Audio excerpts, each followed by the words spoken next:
अध्याय नाभाग और अम्बरीश की कथा। श्री सुखदेव जी कहते हैं, परीक्षित, मनुपुत्र नभग का पुत्र था नाभाग। जब वह दीर्घ काल तक ब्रह्मचर्य का पालन करके लौटा, तब बड़े भाइयों ने अपने से छोटे किंतु विद्वान भाई को हिस्से में केवल पिता को ही दिया। उसने अपने भाइयों से पूछा, भाइयों, आप लोगों ने मुझे हिस्से में क्या दिया है? तब उन्होंने दिया कि हम तुम्हारे हिस्से में पिताजी को ही तुम्हें देते हैं। उसने अपने पिता से जाकर कहा, पिताजी, मेरे बड़े भाइयों ने हिस्से में मेरे लिए आपको ही दिया है। पिता ने कहा, बेटा, तुम उनकी बात न मानो। देखो, ये बड़े बुद्धिमान आंगिरस गोत्र के ब्राह्मण इस समय एक बहुत बड़ा यज्ञ कर रहे हैं, परंतु मेरे विद्वान पुत्र वे प्रत्येक छठे दिन अपने कर्म में भूल कर बैठते हैं। तुम उन महात्माओं के पास जाकर उन्हें वैश्वदेव संबंधी 2 सूक्त बतला दो। जब वे स्वर्ग जाने लगेंगे, तब यज्ञ से बचा हुआ अपना सारा धन तुम्हें दे देंगे। इसलिए अब तुम उन्हीं के पास चले जाओ। उसने अपने पिता के आज्ञानुसार वैसा ही किया। उन आंगिरस गोत्री ब्राह्मणों ने भी यज्ञ का बचा हुआ धन उसे दे दिया और वे स्वर्ग में चले गए।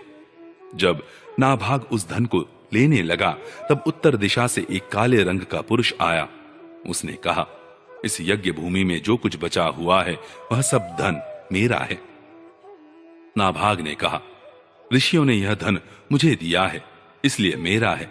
इस पर उस पुरुष ने कहा, हमारे विवाद के विषय में तुम्हारे पिता से ही प्रश्न किया जाए। तब नाभाग ने जाकर पिता से पूछा।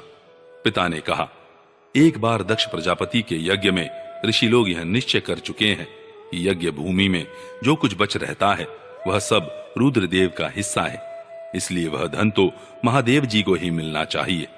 नाभाग ने जाकर उन काले रंग के पुरुष रुद्र भगवान को प्रणाम किया और कहा कि प्रभु, यज्ञ भूमि की सभी वस्तुएं आपकी हैं। मेरे पिता ने ऐसा ही कहा है। भगवान, मुझसे अपराध हुआ, मैं सिर झुकाकर आपसे क्षमा मांगता हूं। तब भगवान रुद्र ने कहा, तुम्हारे पिता ने धर्म के अनुकूल निर्णय दिया है और तुमने भी मुझसे सत्य ही कहा है। तुम वेदों का अर्थ तो पहले से ही जानते हो। अब मैं तुम्हें सनातन ब्रह्म तत्व का ज्ञान देता हूं। यहां यज्ञ में बचा हुआ मेरा जो अंश है, यह धन भी मैं तुम्हें ही दे रहा हूं। तुम इसे स्वीकार करो। इतना कहकर सत्य प्रेमी भगवान रुद्र अंतर्धान हो गए। जो मनुष्य प्रातः और सायंकाल एकाग्र चित्त से इस आख्यान का स्मरण करता है, वह प्रतिभाशाली एवं वेदज्ञ तो होता ही है, साथ ही अपने स्वरूप को भी जान लेता है। नाभाग के पुत्र हुए अम्बरीश। वे भगवान के बड़े प्रेमी एवं उदार धर्मात्मा थे। जो ब्रह्मशाप कभी कहीं रोका नहीं जा सका, वह भी अम्बरीश का स्पर्श न कर सका। राजा परीक्षित ने पूछा, भगवान, मैं परम ज्ञानी राजऋषि अम्बरीश का चरित्र सुनना चाहता हूं। ब्राह्मण ने क्रोधित होकर उन्हें ऐसा दंड दिया जो किसी प्रकार टाला नहीं जा सकता, परंतु वह भी उनका कुछ न बिगाड़ सका। श्री सुखदेव जी ने कहा, परीक्षित, अम्बरीश बड़े भाग्यवान थे। पृथ्वी के 7 द्वीप, अचल संपत्ति और अतुलनीय ऐश्वर्य उनको प्राप्त था। यद्यपि ये सब साधारण मनुष्यों के लिए अत्यंत दुर्लभ वस्तुएं हैं, फिर भी वे इन्हें स्वप्न तुल्य समझते थे, क्योंकि वे जानते थे कि जिस धन वैभव के लोभ में पड़कर मनुष्य घोर नरक में जाता है, वह केवल 4 दिन की चांदनी है। उसका दीपक तो बुझा बुझाया है। भगवान श्री कृष्ण में और उनके प्रेमी साधुओं में उनका परम प्रेम था। उस प्रेम के प्राप्त हो जाने पर तो यह सारा विश्व और इसकी समस्त संपत्तियां मिट्टी के ढेले के समान जान पड़ती हैं। उन्होंने अपने मन को श्री कृष्ण चंद्र के चरणारविंद युगल में, वाणी को भगवत गुणानुवर्णन में, हाथों को श्री हरि मंदिर के मार्जन सेवन में और अपने कानों को भगवान अच्युत की मंगलमयी कथा के श्रवण में लगा रखा था। उन्होंने अपने नेत्र मुकुंद मूर्ति एवं मंदिरों के दर्शनों में, अंग संग भगवत भक्तों के शरीर स्पर्श में, नासिका उनके चरण कमलों पर चढ़ी श्रीमती तुलसी के दिव्य गंध में और रसना को भगवान के प्रति अर्पित नैवेद्य प्रसाद में संलग्न कर दिया था। अम्बरीश के पैर भगवान के क्षेत्र आदि की पैदल यात्रा करने में ही लगे रहते और वे सिर से भगवान श्री कृष्ण के चरण कमलों की वंदना किया करते। राजा अम्बरीश ने माला, चंदन आदि भोग सामग्री को भगवान की सेवा में समर्पित कर दिया था। भोगने की इच्छा से नहीं, बल्कि इसलिए कि इससे वह भगवत प्रेम प्राप्त हो। जो पवित्र कीर्ति भगवान के निज जनों में ही निवास करता है। इस प्रकार उन्होंने अपने सारे कर्म यज्ञ पुरुष इंद्रियातीत भगवान के प्रति उन्हें सर्वात्मा एवं सर्वस्व रूप समझकर समर्पित कर दिए थे और भगवत भक्त ब्राह्मणों की आज्ञा के अनुसार वे इस पृथ्वी का शासन करते थे। उन्होंने धन्व नाम के निर्जल देश में सरस्वती नदी के प्रवाह के सामने वशिष्ठ, असित, गौतम आदि भिन्न भिन्न आचार्यों द्वारा महान ऐश्वर्य के कारण सर्वांग परिपूर्ण तथा बड़ी बड़ी दक्षिणा वाले अनेकों अश्वमेध यज्ञ करके यज्ञाधिपति भगवान की आराधना की थी। उनके यज्ञों में देवताओं के साथ जब सदस्य और ऋत्विज बैठ जाते थे तब उनकी पलकें नहीं पड़ती थीं और वे अपने सुंदर वस्त्र और वैसे ही रूप के कारण देवताओं के समान दिखाई पड़ते थे। उनकी प्रजा महात्माओं के द्वारा गाए हुए भगवान के उत्तम चरित्रों का किसी समय बड़े प्रेम से श्रवण करती और किसी समय उनका गान करती। इस प्रकार उनके राज्य के मनुष्य देवताओं के अत्यंत प्यारे स्वर्ग की भी इच्छा नहीं करते। वे अपने हृदय में अनंत प्रेम का दान करने वाले श्री हरि का नित्य निरंतर दर्शन करते रहते थे। इसलिए उन लोगों को वह भोग सामग्री भी हर्षित नहीं कर पाती थी जो बड़े बड़े सिद्धों को भी दुर्लभ है। वे वस्तुएं उनके आत्मानंद के सामने अत्यंत तुच्छ और तिरस्कृत थीं। राजा अम्बरीश इस प्रकार तपस्या से युक्त भक्ति योग और प्रजापालन रूप स्वधर्म के द्वारा भगवान को प्रसन्न करने लगे और धीरे धीरे उन्होंने सब प्रकार की आसक्तियों का परित्याग कर दिया।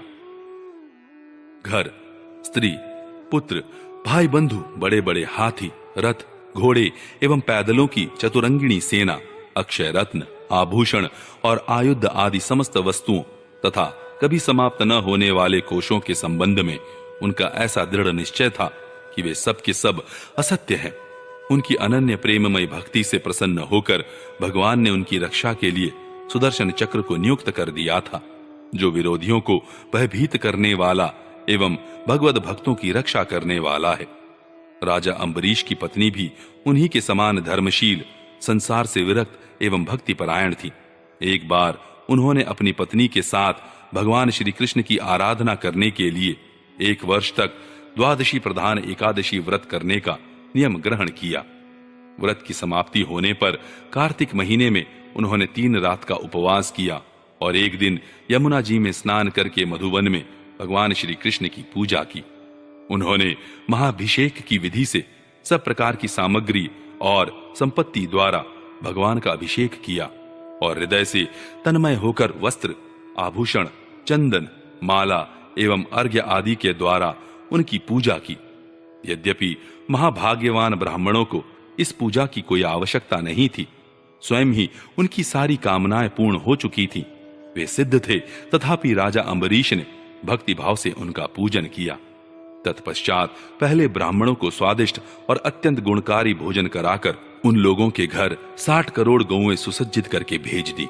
उन गौओं के सींग सुवर्ण से और खुर चांदी से मढ़े हुए थे। सुंदर सुंदर वस्त्र उन्हें ओढ़ा दिए गए थे। वे गौएं बड़ी सुशील, छोटी अवस्था की, देखने में सुंदर, बछड़े वाली और खूब दूध देने वाली थी। उनके साथ दुहने की उपयुक्त सामग्री भी उन्होंने भिजवा दी थी। जब ब्राह्मणों को सब कुछ मिल चुका तब राजा ने उन लोगों से आज्ञा लेकर व्रत का पारण करने की तैयारी की। उसी समय शाप और वरदान देने में समर्थ स्वयं दुर्वासा जी भी उनके यहां अतिथि के रूप में पधारे। राजा अम्बरीश उन्हें देखते ही उठकर खड़े हो गए, आसन देकर बैठाया और विविध सामग्रियों से अतिथि के रूप में आए हुए दुर्वासा जी की पूजा की। उनके चरणों में प्रणाम करके अम्बरीश ने भोजन के लिए प्रार्थना की। दुर्वासा जी ने अम्बरीश की प्रार्थना स्वीकार कर ली और इसके बाद आवश्यक कर्मों से निवृत्त होने के लिए वे नदी तट पर चले गए। वे ब्रह्म का ध्यान करते हुए यमुना के पवित्र जल में स्नान करने लगे। इधर द्वादशी केवल घड़ी भर शेष रह गई थी। धर्मज्ञ अम्बरीश ने धर्म संकट में पड़कर ब्राह्मणों के साथ परामर्श किया।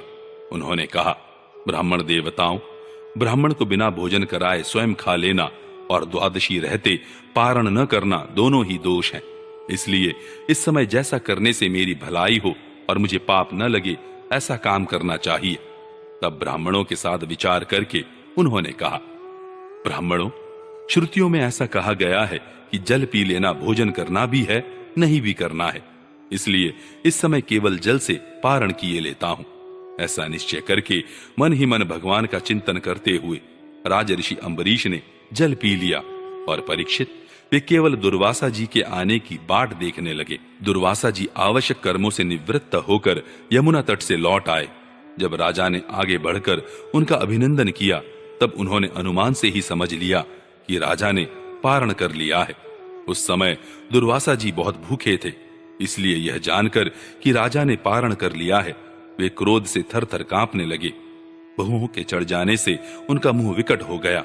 उन्होंने हाथ जोड़कर खड़े अम्बरीश से डांट कर कहा, अहो देखो तो सही, यह कितना क्रूर है। यह धन के मद में मतवाला हो रहा है। भगवान की भक्ति तो इसे छू तक नहीं गई है और यह अपने को बड़ा समर्थ मानता है। आज इसने धर्म का उल्लंघन करके बड़ा अन्याय किया है। देखो मैं इसका अतिथि होकर आया हूं। इसने अतिथि सत्कार करने के लिए मुझे निमंत्रण भी दिया है, किंतु फिर भी मुझे खिलाए बिना ही खा लिया है। अच्छा देख, तुझे अभी इसका फल चखाता हूं। यूं कहते कहते वे क्रोध से जल उठे। उन्होंने अपनी एक जटा उखाड़ी और उससे अम्बरीश को मार डालने के लिए एक कृत्या उत्पन्न की। वह प्रलय काल की आग के समान दहक रही थी।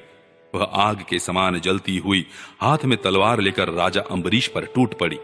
उस समय उसके पैरों की धमक से पृथ्वी कांप रही थी, परंतु राजा अम्बरीश उसे देखकर उससे तनिक भी विचलित नहीं हुए। वे एक पग भी नहीं हटे, ज्यों के त्यों खड़े रहे।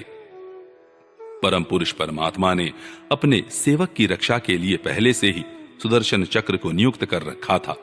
जैसे आग क्रोध से गुर्राते हुए सांप को भस्म कर देती है, वैसे ही चक्र ने दुर्वासा जी की कृत्या को जलाकर राख का ढेर कर दिया। जब दुर्वासा जी ने देखा कि मेरी बनाई हुई कृत्या तो जल रही है और चक्र मेरी ओर आ रहा है, तब वे भयभीत हो अपने प्राण बचाने के लिए जी छोड़कर एकाएक भाग निकले। जैसे ऊंची ऊंची लपटों वाला दावानल सांप के पीछे दौड़ता है, वैसे ही भगवान का चक्र उनके पीछे पीछे दौड़ने लगा। जब दुर्वासा जी ने देखा कि चक्र तो मेरे पीछे लग गया है, तब सुमेरु पर्वत की गुफा में प्रवेश करने के लिए वे उसी ओर दौड़ पड़े। दुर्वासा जी दिशा, आकाश, पृथ्वी, अतल वितल आदि नीचे के लोक, समुद्र, लोकपाल और उनके द्वारा सुरक्षित लोक एवं स्वर्ग तक में गए, परंतु जहां जहां वे गए वहीं वहीं उन्होंने असह्य तेज वाले सुदर्शन चक्र को अपने पीछे लगा देखा। जब उन्हें कहीं भी कोई रक्षक न मिला, तब तो वे और भी डर गए। अपने लिए त्राण ढूंढते हुए वे देव शिरोमणि ब्रह्मा जी के पास गए और बोले, ब्रह्मा जी आप स्वयंभू हैं, भगवान के इस तेजोमय चक्र से मेरी रक्षा कीजिए। ब्रह्मा जी ने कहा, जब मेरी दोपरार्ध की आयु समाप्त होगी और काल स्वरूप भगवान अपनी यह सृष्टि लीला समेटने लगेंगे और इस जगत को जलाना चाहेंगे, उस समय उनके भ्रूभंग मात्र से यह सारा संसार और मेरा यह लोक भी लीन हो जाएगा। मैं, शंकर जी, दक्ष, भृगु आदि प्रजापति, भूतेश्वर, देवेश्वर आदि सब जिनके बनाए नियमों में बंधे हैं तथा जिनकी आज्ञा शिरोधार्य करके हम लोग संसार का हित करते हैं। जब ब्रह्मा जी ने इस प्रकार दुर्वासा को निराश कर दिया, तब भगवान के चक्र से संतप्त होकर वे कैलाशवासी भगवान शंकर की शरण में गए। श्री महादेव जी ने कहा, दुर्वासा जी, जिन अनंत परमेश्वर में ब्रह्मा जैसे जीव और उनके उपाधिभूत कोश, इस ब्रह्मांड के समान ही अनेकों ब्रह्मांड समय पर पैदा होते हैं और समय आने पर फिर उनका पता भी नहीं चलता, जिनमें हमारे जैसे हजारों चक्कर काटते रहते हैं, उन प्रभु के संबंध में हम कुछ भी करने की सामर्थ्य नहीं रखते। मैं सनत कुमार, नारद, भगवान, ब्रह्मा, कपिल देव, अपांतरतम, देवल, धर्म, आसुरी तथा मरीचि आदि दूसरे सर्वज्ञ सिद्धेश्वर, ये हम सभी भगवान की माया को नहीं जान सकते, क्योंकि हम उसी माया के घेरे में हैं। यह चक्र उन विश्वेश्वर का शस्त्र है, यह हम लोगों के लिए असह्य है। तुम उन्हीं की शरण में जाओ, वे भगवान ही तुम्हारा मंगल करे। वहां से भी निराश होकर दुर्वासा भगवान के परम धाम वैकुंठ में गए। लक्ष्मीपति भगवान लक्ष्मी के साथ वहीं निवास करते हैं। दुर्वासा जी भगवान के चक्र की आग से जल रहे थे। वे कांपते हुए भगवान के चरणों में गिर पड़े। उन्होंने कहा, हे अच्युत, हे अनंत, आप संतों के एकमात्र वांछनीय हैं। प्रभु विश्व के जीवनदाता, मैं अपराधी हूं, आप मेरी रक्षा कीजिए। आपका परम प्रभाव न जानने के कारण ही मैंने आपके प्यारे भक्त का अपराध किया है। प्रभु, आप मुझे उससे बचाइए। आपके तो नाम का ही उच्चारण करने से नार की जीव भी मुक्त हो जाता है। श्री भगवान ने कहा, दुर्वासा जी, मैं सर्वथा भक्तों के अधीन हूं, मुझ में तनिक भी स्वतंत्रता नहीं है। मेरे सीधे साधे सरल भक्तों ने मेरे हृदय को अपने हाथ में कर रखा है। भक्तजन मुझसे प्यार करते हैं और मैं उनसे।